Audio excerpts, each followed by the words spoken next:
OK. Alors, allô, Livia, ta minute, je vais faire le zoom pour que ce soit bien clair.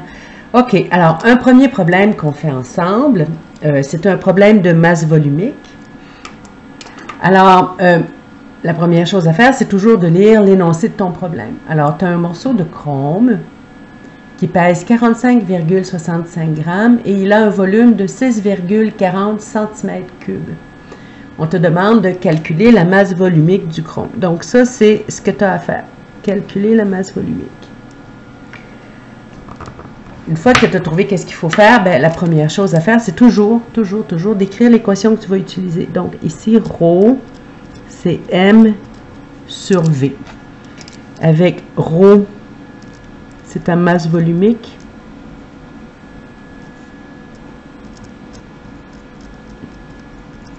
Et la masse volumique, elle est en grammes par millilitre. M, c'est la masse de la substance. Et ça, c'est en grammes. Puis ton volume, c'est V. Et ça, c'est en millilitres. Alors là, on va venir regarder dans notre énoncé ce qu'on a.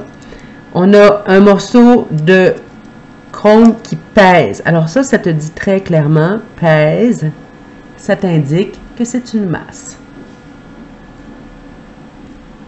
Donc, ta masse, elle est de 45,65 grammes.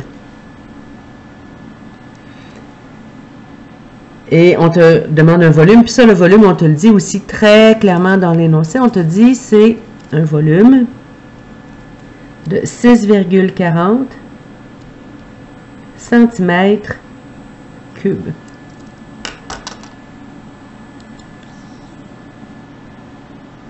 OK, alors là, on a un problème parce que ça te prend un volume en millilitres. Et ce qu'on se donne, c'est un volume en centimètres cubes. Alors, il va falloir qu'on transforme nos centimètres cubes en millilitres. Alors, comment est-ce qu'on fait ça? Ben, on sait que 1 millilitre,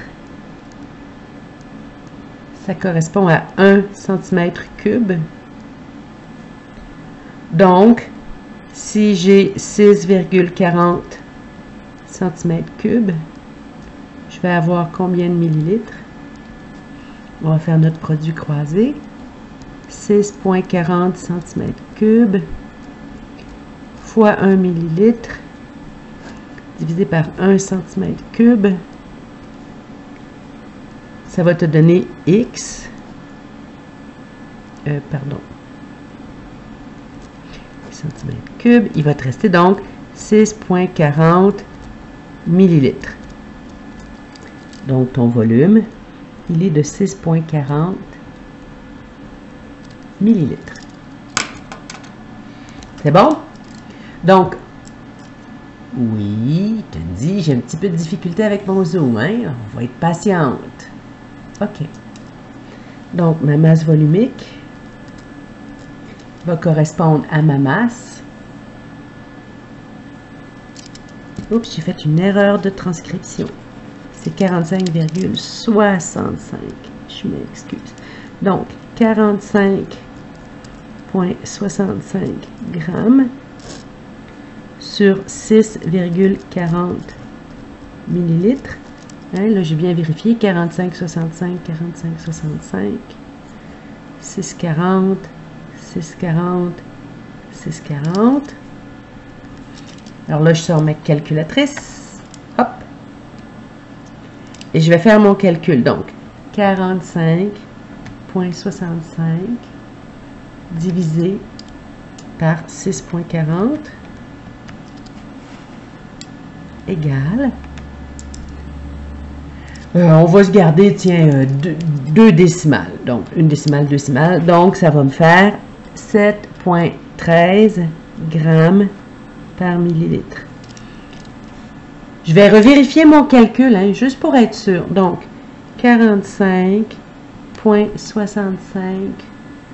divisé par 6,40 égale 7,13. C'est bien ça que j'ai mis. Donc, On est raisonnablement sûr que notre calcul a été bien fait. C'est bon? Donc, qu'est-ce que j'ai fait? J'ai écrit mon équation. J'ai trouvé la masse dans mon énoncé. J'ai trouvé le volume. Je me suis assuré que j'avais les bonnes unités. Je suis venu remplacer dans mon équation et j'ai fait mon calcul. Fait que là, je te laisse un problème ici en dessous. C'est bon? Donc, je vais le lire avec toi pour que ce soit bien clair. Un morceau de zinc pèse 42,3 grammes et il a un volume de 5,9 cm3. Calcule la masse volumique. La réponse à laquelle tu devrais arriver est de 7,2 grammes par millilitre. Donc, tu fais le problème, tu gardes les traces de ta démarche. On va regarder ça ensemble à notre prochaine rencontre jeudi.